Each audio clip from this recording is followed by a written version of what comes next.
Antes de abrirmos no Apocalipse 21, antes eu quero ler um verso essa noite. Abra sua Bíblia no Evangelho de João, capítulo 14. João 14, antes de nós estudarmos Apocalipse 21. É um verso muito conhecido e que eu quero reler como introdução esta noite. Muito conhecido, né? João 14, dos versos 1 a 3. Acho que todo mundo já leu esse verso aqui pelo menos uma vez. E diz assim: não se turbe o vosso coração. Credes em Deus, crede também em mim. Quem é que está falando aqui? Jesus Cristo. Verso 2. Olha o que ele disse: na casa de meu pai há muitas moradas. Se não fosse assim, eu vou teria dito. O que ele vai fazer? Preparar-vos lugar. E se eu for e vos preparar lugar, virei outra vez e vos levarei para mim mesmo, para que onde eu estou, estejais vós também. Dentre tantas promessas importantes que Jesus fez antes de deixar este mundo, esta aqui talvez seja uma das mais importantes esperanças que nós temos. Porque quem prometeu foi Jesus Cristo. E será que você já viu, alguém aqui já viu alguma promessa de Jesus que ele não tenha cumprido? Ele sempre cumpre, né? Portanto, ele prometeu preparar um lugar para nós e vir nos buscar. Para aqueles que confiarem nele, forem seus discípulos, tiverem suas vidas transformadas pelo poder dele, para estes ele prometeu voltar, buscar e levar para um lugar. Esse lugar nós vamos estudar essa noite, né? A nova terra, a nova Jerusalém, o céu, que todos nós esperamos, ou pelo menos os cristãos confiam e esperam serem levados para esse lugar. Mas por que eu quis ler esse verso? Eu quis ler porque nós estamos vivendo num mundo hoje onde, se falar disso, você corre o risco de ser ridicularizado, ou certamente será. Porque falar num céu, um Deus que prepara um céu para onde nós vamos, para esse mundo secularizado, é como se fosse uma fantasia infantil.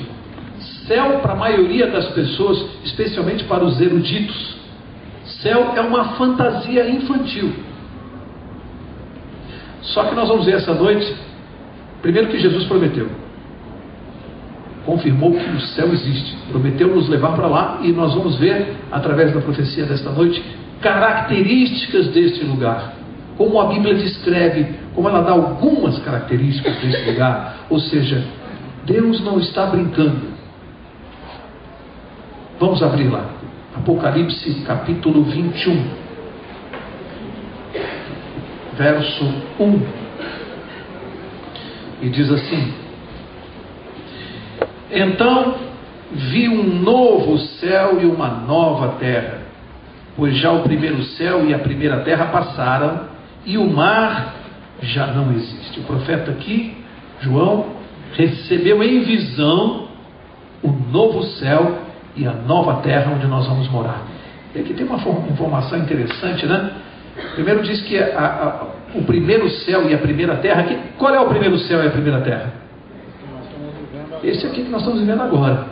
Quando ele recebeu a visão, ele disse que este lugar onde nós estamos hoje, esse céu e terra, já passaram, já haviam sido destruídos conforme profecias anteriores que nós já estudamos. Aqui ele já vê que isso tudo aqui onde nós estamos, tudo isso aqui foi destruído. E ele diz que nessa novo céu e nessa nova terra, o que não vai existir lá? O mar já não existe. Assim diz a Bíblia, e nós cremos assim. Mas deve haver uma razão, Deus deve ter uma razão para que não haja mar lá no céu. Interessante, né? Não vai haver. A razão nós não sabemos. Mas aqui diz que não vai haver mar lá no céu. Verso 2 diz assim: vi também a cidade santa, a nova Jerusalém, que de Deus descia do céu, ataviada como uma noiva para o seu noivo. O que Deus fez para que João pudesse ver e contar para nós? Porque o objetivo aqui dessa visão é que Deus dizia para ele assim: olha, presta bem atenção, escreve, descreva, conte para os outros. E está aqui no livro para nós hoje. João contou para todos nós. Essa revelação atravessou os séculos e chegou até nós. O que Deus fez? Uma coisa impressionante. Uma cidade inteira, imensa, como nós vamos ver aqui algumas das medidas, vocês vão ver a dimensão dessa cidade, inteira desce do céu e flutua no ar de uma forma indescritível, para que João pudesse observar e descrever. Deus fez isso para ele. É o que está escrito aqui, a cidade descia do céu para ele ver. É possível? Cabe isso na sua mente? A não ser Deus fazendo isso. Na nossa mente não cabe isso. Como é que uma cidade pode descer do céu? Mas é o que está escrito aqui. Verso 3. Eu vi uma grande voz, eu ouvi, melhor dizendo, uma grande voz vinda do trono que dizia: agora o tabernáculo de Deus está com os homens. Deus habitará com eles, e eles serão o seu povo, e o próprio Deus estará com eles, e será o seu Deus. Vamos meditar numa coisa aqui interessante aqui nesse verso. A gente não pode ler um verso desse aqui assim rápido e não prestar atenção no que esse verso está dizendo. Você imagina Deus, um ser que tem todas as coisas à sua disposição. Você acha que falta alguma coisa para Deus? Será que falta alguma coisa para Ele? Será que Ele tem necessidade de alguma coisa? Deus, Todo-Poderoso. Mas a Bíblia revela que Deus tem um sonho. Um sonho Ele tem. Esse ser especial que tem tudo, que nada falta a Ele, Ele tem um sonho. Você consegue imaginar Deus sonhando alguma coisa? Porque nós, seres humanos, sonhamos com coisas que não atingimos ainda, né? Para alguns o sonho é se casar, para outros é comprar o primeiro carro, o primeiro apartamento, para outros as pessoas têm sonhos, depende da idade, da fase da vida, né? E a gente vai envelhecendo, os sonhos vão mudando, conforme a gente vai alcançando os sonhos. E Deus, que sonho você imagina que Ele possa ter? O verso aqui diz. Você sabe qual é o sonho aqui revelado desse verso? Morar conosco. Esse é o sonho de Deus. Esse era o plano original dele. Construir um mundo para morar conosco. Aí houve uma rebelião. Você conhece a história, não? Um anjo se rebelou, causou todo esse problema. Mas Deus não mudou o seu sonho. E Ele não vai deixar de concluir o seu sonho, o seu plano, só por causa de um anjo rebelde. Atrasou um pouquinho o plano. Deus já sabia disso. Ele não foi pego de surpresa. Mas o sonho dele, diz a Bíblia, ele vai conseguir alcançar. Morar com o homem. E esse planeta aqui, a Terra, foi o único planeta de todos os mundos criados por Deus, o único planeta no qual o pecado penetrou. Isso não aconteceu em nenhum outro lugar dos mundos criados por Deus. Sabia disso? Pois só aqui na Terra. Todos os outros mundos criados estão perfeitos, porque o pecado não penetrou lá. E o que eu leio aqui é uma coisa impressionante. Logo nesse planeta manchado pelo pecado, foi logo aqui que Deus escolheu para viver eternamente ao lado do homem. Porque o resgate desse planeta custou a vida do seu filho. Deus vai morar aqui conosco. Não do jeito que esse planeta está hoje. Nós vamos seguir em alguns versos. Acho que o próximo vai dizer como é que esse planeta vai ficar para que ele possa morar aqui conosco. Verso 4 diz assim: Deus enxugará de seus olhos toda lágrima.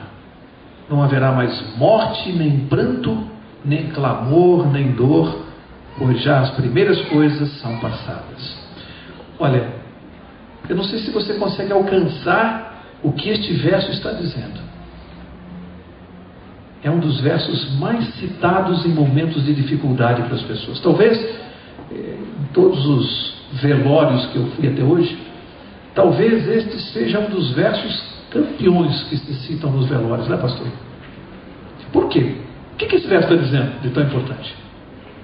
Está dizendo para alguém que está sofrendo e está sentindo a dor da perda, e eu acho que todos vocês, como eu, já sentimos a dor da perda de um parente querido, às vezes mais de uma vez.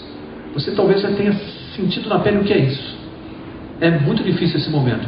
Aí você vê a palavra de Deus nos confortando e dizendo assim: que Deus vai enxugar dos nossos olhos toda lágrima. Não haverá mais morte, pranto, nem dor. Você consegue imaginar um mundo sem nenhum tipo de sofrimento?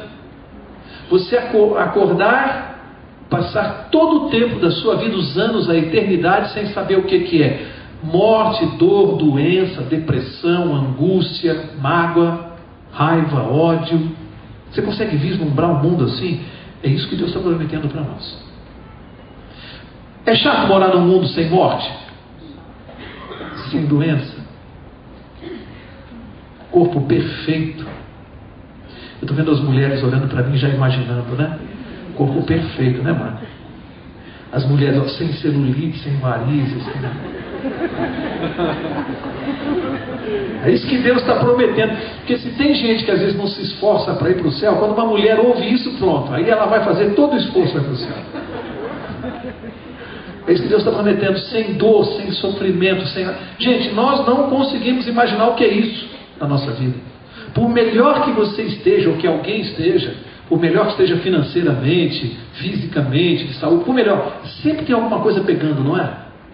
Sempre. É uma angústia, é uma depressão, não dá para ser feliz no mundo. Aliás, eu vou dizer o seguinte, por mais que você tenha, eu duvido que um ser humano sensível, que tenha tudo, possa parar no semáforo, ver uma criança cheirando cola e diga que é feliz. A não ser que você não tenha nenhuma sensibilidade. Portanto, nesse mundo aqui, não dá para ser feliz. E o mundo que Deus está prometendo para nós aqui, é um mundo onde nada disso vai existir. Vai ser só felicidade, só paz. Então, tenta entender o que é isso que Ele está prometendo para nós. Verso... mas tem uma coisa importante, além de tudo isso. É que além de não haver sofrimento, não haver, como nós falamos aqui no estudo passado, não dá para ler agora, senão nós vamos perder tempo, mas você pode marcar aí no papelzinho, para você ler em casa, marca aí Isaías 65:17.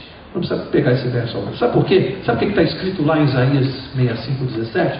Está dizendo o seguinte, que nós não vamos ter nem lembrança das coisas ruins. Porque alguém podia pensar assim, tudo bem, mas eu vou estar lá no céu, mas vou talvez sentir falta das pessoas queridas que não estarão lá, porque isso vai acontecer. Nós vamos ter pessoas que nós amamos aqui, quem sabe um pai, uma mãe, um irmão, imaginou? Que não se salvou. Alguém poderia pensar, como é que eu vou ser feliz para a eternidade sem um pai ou uma mãe, ou um irmão, ou um marido, ou uma esposa? Como é? Sabe o que a Bíblia promete? Deus vai apagar da nossa lembrança esses fatos. É como se essas pessoas não tivessem existido para que a gente possa ser feliz. Nós não vamos sentir falta de ninguém lá, porque Deus vai apagar da nossa lembrança. Senão, eu e você não seríamos felizes, porque não dá para ser feliz sentindo falta de quem a gente ama. Até isso Ele vai fazer. Ele está cuidando de todos os detalhes para que nós possamos ser felizes. Verso 5 diz assim: e o que estava assentado no trono disse: faço novas todas as coisas. E disse-me: escreve, pois, estas palavras. Escreve, pois estas palavras são verdadeiras e fiéis. Faço novas todas as coisas. Você entendeu? Deus não diz que vai fazer coisas novas. Ele não vai criar um mundo novo. Ele fará novas todas as coisas. Ele vai renovar esta mesma terra aqui. É nesta terra que nós vamos viver. Ele não vai criar uma outra terra. Não. Ele vai renovar esta aqui. Vai purificar este lugar aqui. E nós vamos morar aqui mesmo. Uma terra totalmente renovada. Antes de ler o verso 6, uma pergunta que me fazem muito. Pessoas dizem assim: Mauro, tudo bem, nós vamos esquecer, será apagada da nossa memória as pessoas queridas que não estarão lá. Isso é uma promessa de Deus para que a gente possa ser feliz. Mas, e das pessoas que estarão lá? Tem gente que pergunta assim: nós vamos nos reconhecer? Claro que sim. Claro que sim, nós vamos nos reconhecer. Acho que eu não vou reconhecer a Margarete lá e ela não vai me reconhecer. Que graça teria o céu se eu não a reconhecesse? Ganhei minha noite, hein? Investiu. Aqui logo na primeira fila, me olhando. Deixa eu paquerar um pouquinho aqui, né? Que graça ia ter o céu. Lógico que nós vamos reconhecer. Qual é a prova bíblica disso? A prova bíblica é que quando Jesus ressuscitou, ele foi reconhecido? Em algumas, a Bíblia revela pelo menos 3 episódios, né? Lembra? Primeiro, Maria Madalena. Como é que ela reconheceu Jesus depois que ele ressuscitou? Pela sua voz. Lembram-se dos 2 discípulos no caminho de Emaús? No início, eles não sabiam que era Jesus. Depois teve um detalhe que eles reconheceram Jesus. Quando foi? Quando Jesus partiu o pão. Portanto, nós seremos reconhecidos, porque como nós teremos um corpo perfeito, glorioso, seremos reconhecidos pelas nossas características principais: voz, personalidade, caráter. Não sei se exatamente pela fisionomia aqui. Eu acho que nós vamos estar todos muito mais bonitos do que somos. Todos. Então, com certeza seremos reconhecidos. Tá certo? E tem gente que tem essa curiosidade. E está aí respondido. Verso 6. Diz assim: quem vencer herdará todas as coisas, e eu serei seu Deus, e ele será meu filho. Verso... Não, sim, só... o 6, eu pulei, né? Pulei o 6, vamos ler o 6 aqui. Disse-me mais. Quem que está falando? Aquele que está sentado no trono. O que ele disse? Está cumprido. Eu sou o Alfa e o Ômega, o princípio e o fim. A quem tiver sede de graça, lhe darei da fonte da água da vida. E agora sim, quem vencer, herdará todas as coisas, e eu serei seu Deus, e ele será meu filho. Qual é a promessa que é feita aqui? Primeiro, ela é feita a quem? A quem é feita a promessa? A quem vencer. É para todo mundo essa promessa? Não é para todo mundo. É só para quem vencer. É só para os vencedores. Perdedores estão fora desse verso. Só para os vencedores. O que eles herdarão? A terra renovada. Serão herdeiros da terra somente os vencedores. Significa que, antes de eu pensar em qualquer coisa, de ficar imaginando o céu, como é que não é, antes eu tenho que me preocupar com o quê? Estar lá. E quando é que eu me preocupo em estar lá? Agora. Já. É já que eu tenho que começar a adquirir meu passaporte para o céu. Botar o crachá no peito, cidadão do céu. Senão, tudo isso aqui é uma beleza, mas se não valer para mim, se eu não estiver lá, que graça tem? Portanto, o nosso problema hoje aqui, mais do que admirar o céu, é cuidar do nosso caráter para nós estarmos lá. Deixa eu começar a correr, senão não vai dar tempo todos os versos. Verso 8. Mas, quanto aos medrosos, e aos incrédulos, e aos abomináveis, e aos homicidas, aos adúlteros, e aos feiticeiros, aos idólatras, e a todos os mentirosos, a sua parte será no lago que arde com fogo e enxofre, que é a segunda morte. Vou pegar pelo menos 2 exemplos aqui, que algumas pessoas têm dificuldade de entender por que os medrosos estão nessa relação aqui, junto com os adúlteros, homicidas, feiticeiros. Por que Deus colocou os medrosos na mesma cesta? Por quê? Quem são os medrosos aqui, se você for entender bem o que ele está falando? E diz que estarão na segunda morte. Quem são os medrosos? Quem que você arriscaria? Os covardes. Em que sentido? Aqueles que não decidem, os medrosos. Por que são medrosos? Às vezes não decidem porque têm medo de passar em ridículo perante os amigos. Como é que é lá na faculdade? Como é que eu vou dizer que eu sou cristão, que eu sigo Jesus? Meus amigos vão me gozar. Como é que eu vou dizer que eu não vou na balada? Como é que eu vou falar para uma garota que eu não vou transar antes do casamento? Ela vai achar que eu sou isso, que eu sou aquilo. Covardes, medrosos. Seguir a Deus não é fácil não, hein? A Bíblia diz que seguir a Deus é para corajoso, não é para covarde. É para corajoso, é para quem tem coragem. Seguir a Deus não é fácil. Muitos vão perder o céu Porque não vão assumir Jesus. Assumem na igreja, escondido, assumem em casa, no quarto. Aí assumem. Chega na faculdade, chega na vizinhança, chega no futebol, chega no bar, na lanchonete. Aí esconde Jesus. Tem vergonha dele. Esses a Bíblia chama de medrosos, covardes. Não tem coragem de assumir. Não tomam uma decisão. Esse é o ponto. Sabem o que é certo, mas não fazem, por medo da reação dos outros, da opinião dos outros, por medo das consequências, medo de perder o prestígio social, medo de perder o emprego, seja lá qual for a razão. Sabe o que é certo, mas não faz. Esses estão enquadrados aqui, ó, medrosos, podem perder o céu, por isso.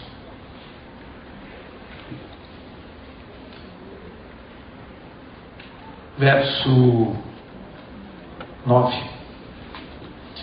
Verso 9 diz assim: então veio um dos 7 anjos que tinham as 7 taças cheias das últimas 7 pragas, e me disse: vem, mostrar-te-ei a noiva, a esposa do Cordeiro.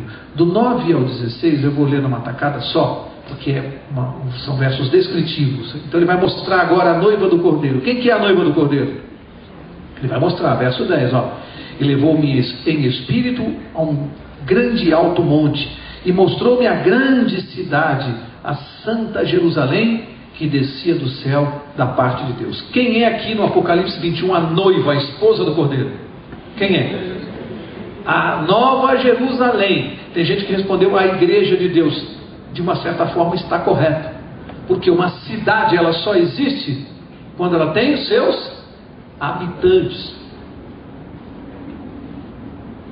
Tanto que aqui menciona a noiva, ela já é chamada aqui de esposa do Cordeiro, quando esses habitantes, que ele está vendo em visão, já estão onde? Lá. Portanto, quando você ouvir falar da noiva do capítulo 21, é a Nova Jerusalém, a cidade é a noiva, mas de certa maneira isso também se aplica ao povo de Deus. A igreja também, em certo aspecto, é considerada a noiva, a esposa do Cordeiro. Verso 11: ela brilhava com a glória de Deus, e o seu brilho era semelhante a uma pedra preciosíssima, como jaspe cristalino. Tinha grande e alto muro com 12 portas, e nas portas 12 anjos, e nomes escritos sobre elas, que são os nomes das 12 tribos dos filhos de Israel. Então nas portas, nas 12 portas da cidade, os nomes das 12 tribos de Israel, nas portas. Verso 13: do lado do oriente tinha 3 portas, do lado do norte 3 portas, do lado do sul 3 portas, do lado do poente 3 portas. Portanto, de cada lado da cidade, do quadrado, 3 portas. Verso 14: o muro da cidade tinha 12 fundamentos, e neles estavam os nomes dos 12 apóstolos. Portanto, nas portas, os nomes das tribos de Israel. Nos muros, os fundamentos, o nome dos 12 apóstolos. Está se referindo ao Velho e ao Novo Testamento. Nada acontece de graça aqui, nada é coincidência. Verso 15: aquele que falava comigo tinha uma cana de ouro para medir a cidade, e as suas portas e o seu muro. Olha só, a cidade era, qual era o formato? Quadrangular. O seu comprimento era igual à sua largura. Mediu a cidade com a cana e ela tinha quanto? Qual é a medida? 12 mil estádios de comprimento, e a largura e a altura eram iguais. Bom, aí você precisa se valer de uma conversão, saber quanto vale um estádio de medida. E fui apurar aqui, um estádio tinha a seguinte medida: 185 metros e 25 centímetros. Isso é a medida de um estádio.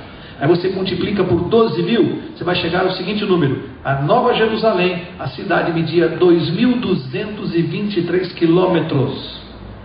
Toda a cidade, o perímetro dela, todo. Significa que cada lado da cidade, do quadrado, cada lado tem aproximadamente 555 quilômetros. Cada lado. 555 quilômetros cada lado de uma cidade quadrada. Agora você tem ideia o que é Deus descer isso do céu e suspender no ar para que João pudesse ver? Só Deus pode fazer isso. E a ele eram reveladas as medidas da cidade para ele contar para nós. Então imagina uma cidade com 555 quilômetros aproximadamente de cada lado. Verso 17. Ele mediu o seu muro, ou seja, o muro da cidade, era de 144 côvados, outro padrão de medida da época, segundo a medida de homem que o anjo estava usando. Aí você tem que ir lá fazer a conversão. Um côvado equivale a 66 centímetros, um côvado. Você multiplica por 144, você vai ter aproximadamente 95 metros de altura o muro da cidade. 95 metros de altura o muro da cidade. Você acha que a cidade tem muro por quê? Porque vai ser uma cidade muito perigosa de morar, igual São Paulo? Será que esse muro é para proteção? Não é não. Claro que não.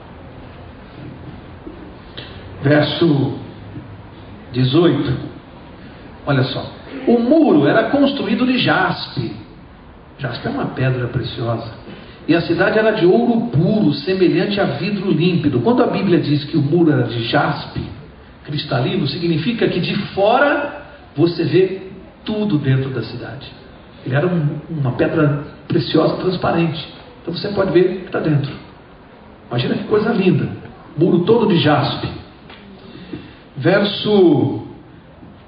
Aqui diz, mas eu preciso falar uma coisa aqui. Diz que a cidade era de ouro puro.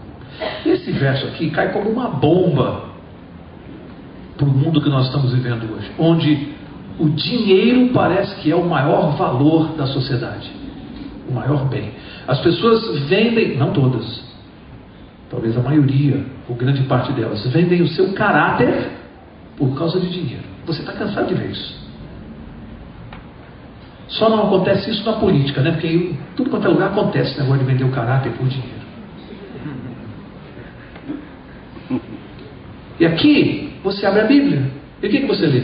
Que a cidade onde nós vamos morar é toda feita de ouro. O que Deus está querendo dizer para nós? Será que Deus é um Deus esbanjador? Snob?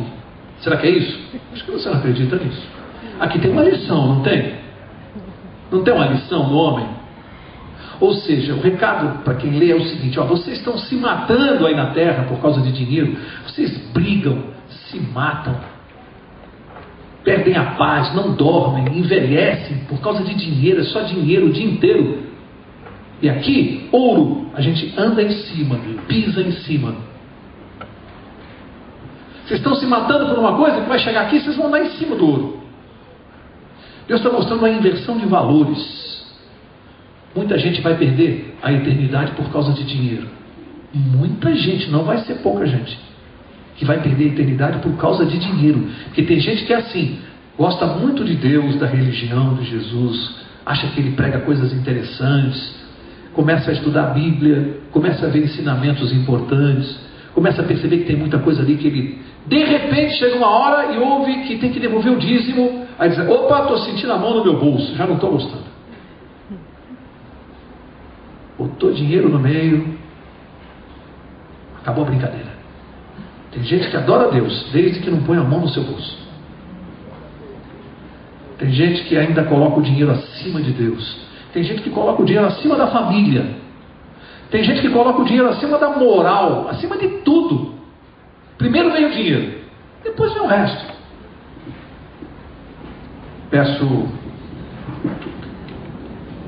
19. Os fundamentos do muro da cidade estavam adornados de toda espécie de pedras preciosas, o muro. E aqui eu vou ler uma relação de pedras.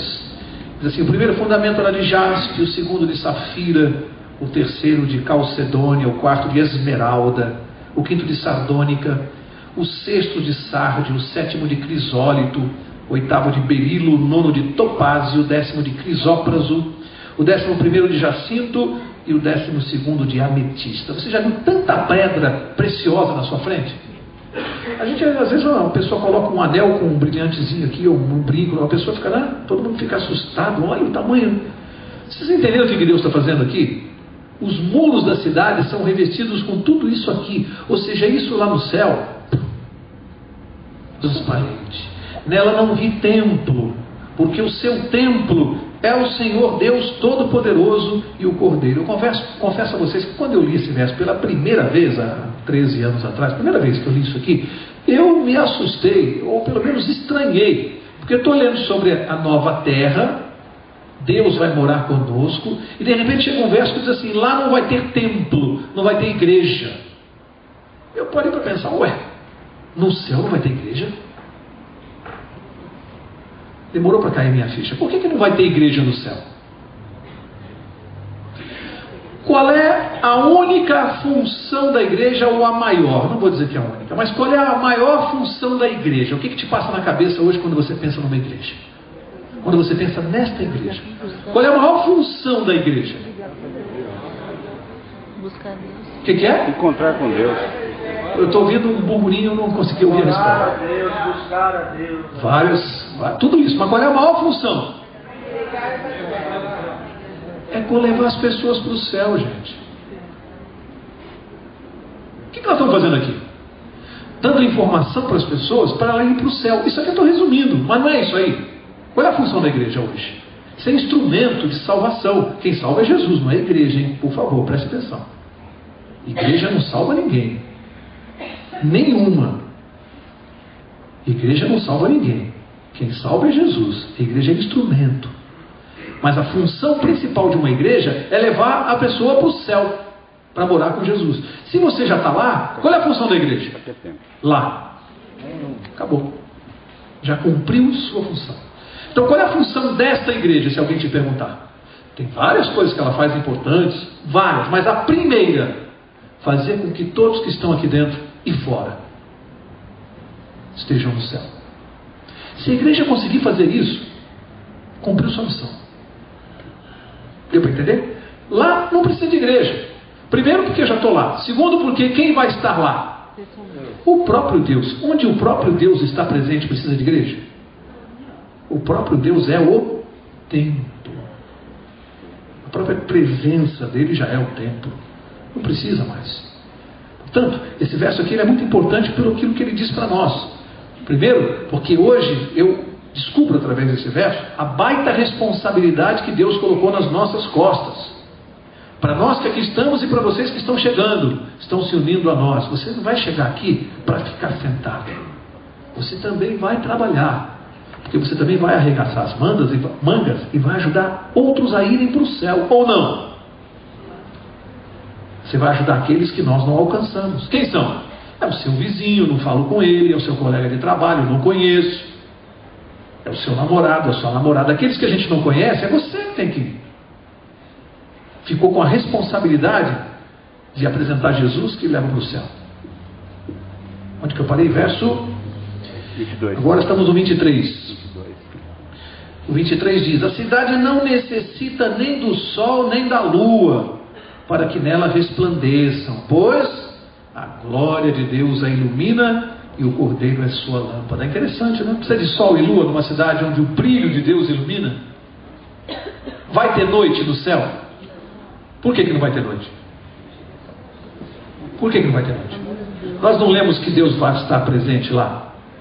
A glória de Deus não brilha e não ilumina. Como é que vai escurecer para ter noite? Onde Deus está não tem escuridão. Por isso não vai ter noite. Presença constante do nosso Deus. Verso 24.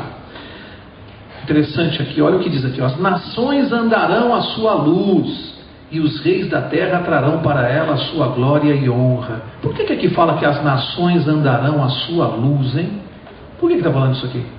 As nações. Quem são as nações? Eu achei interessante, eu fui pesquisar isso aqui e alguns comentaristas deram uma explicação muito interessante. Esse verso está se referindo às nacionalidades dos povos que se salvaram e estarão lá. Porque vai ter gente de todas as nações, representantes de todas as nações. Vai ter brasileiro lá?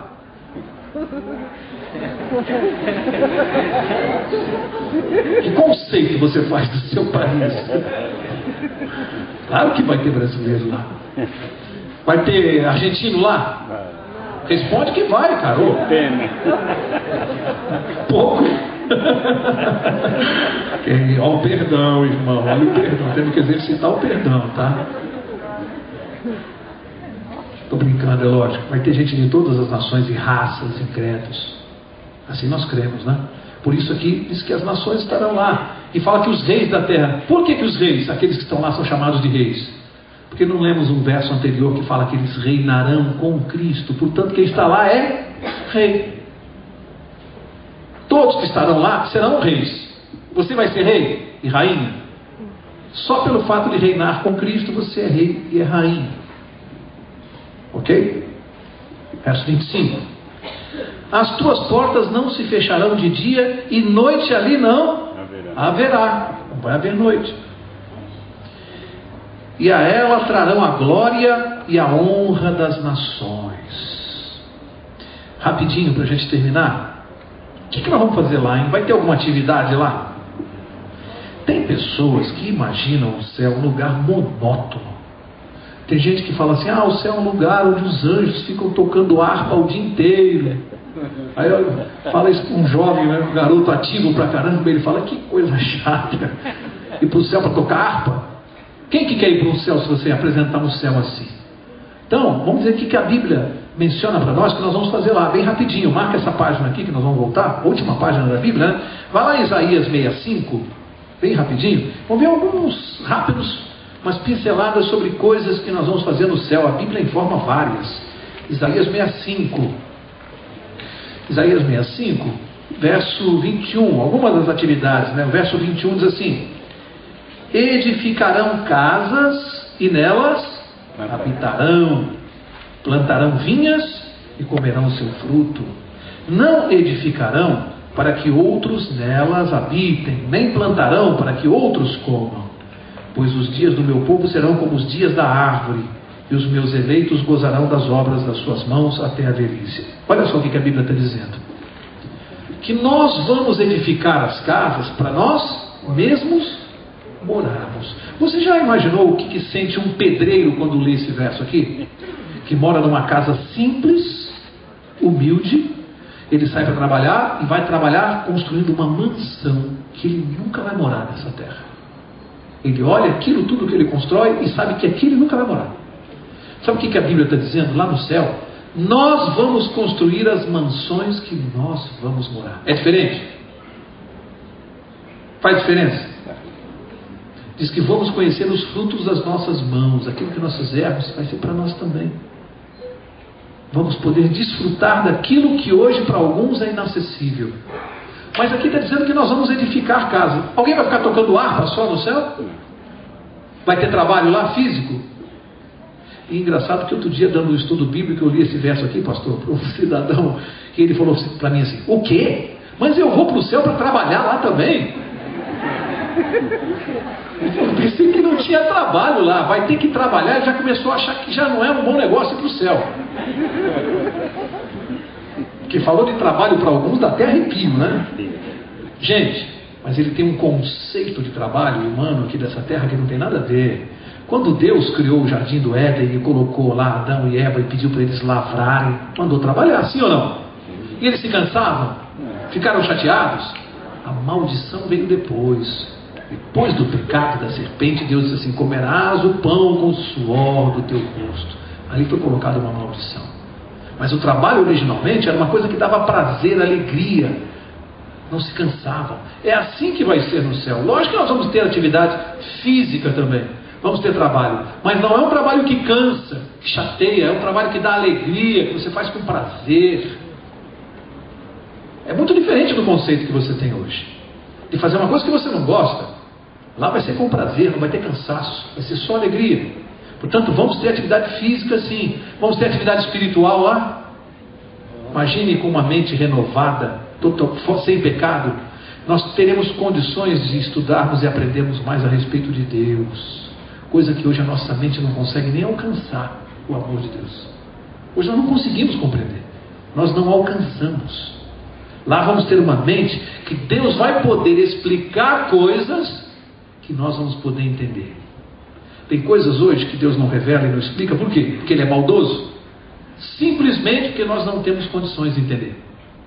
Por isso que Ele não explica. Como que Ele vai explicar aquilo? Você pega uma criança de 3 anos e você vai explicar para essa criança como é que é o plano econômico do Brasil. Ele vai entender? O plano econômico do nosso governo, ele vai entender? Nem eu entendo.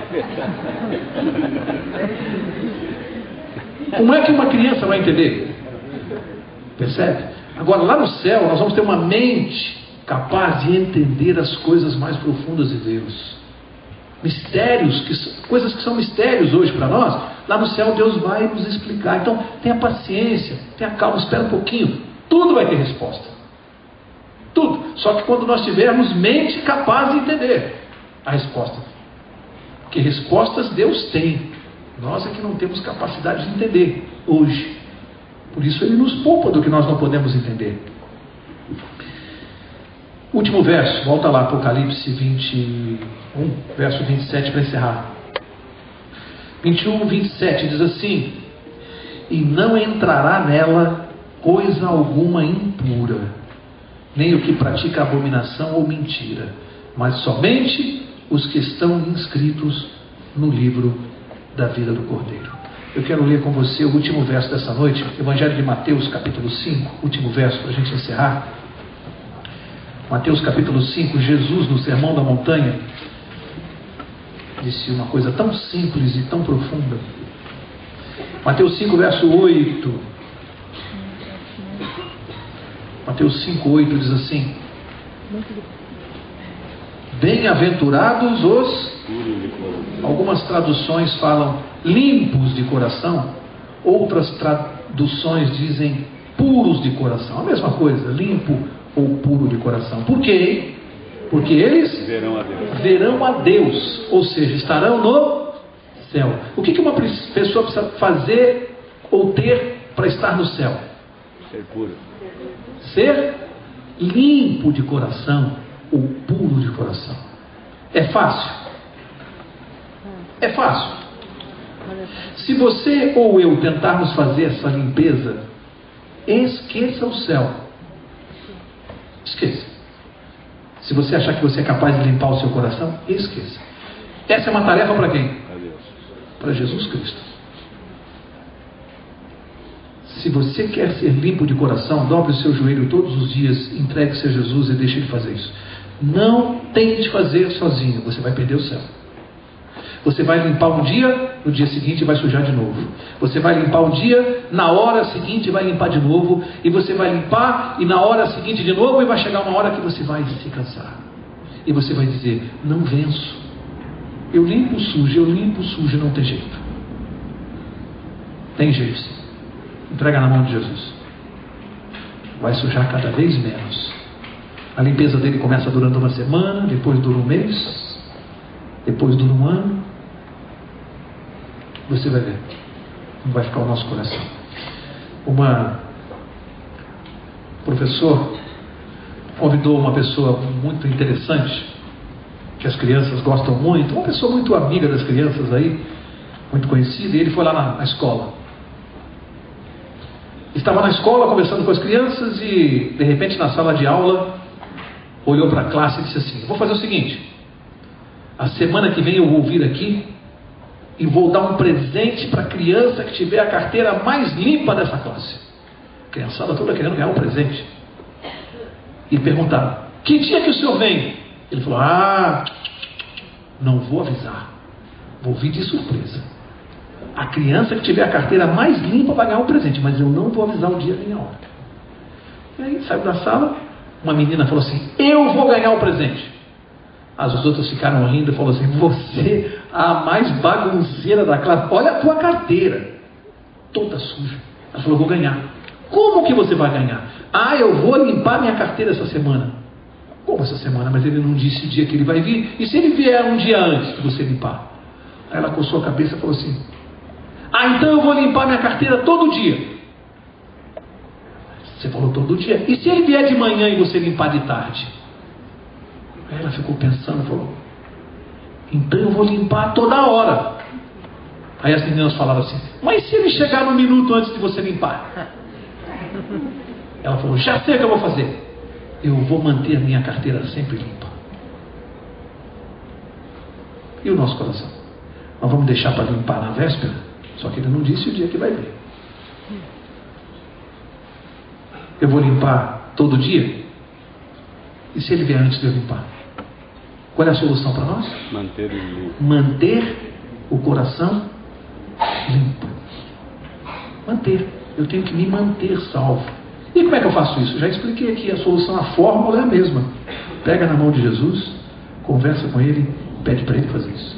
Isso é uma coisa que a gente tem que fazer todo dia, em oração. Senhor Jesus, limpa o meu coração. Eu vou pedir ao pastor para orar para nós, o pastor Marcelo, encerrando a nossa classe bíblica, quarta-feira que vem, último capítulo, capítulo 22, antes de nós começarmos Daniel. O pastor vai orar. E na oração do pastor Marcelo, ele vai pedir uma coisa para todos nós que viemos aqui essa noite, para que nós possamos nos dispor diariamente a conversarmos com Jesus e pedirmos a Ele para limpar o nosso coração, que é isso que vai nos levar para o céu.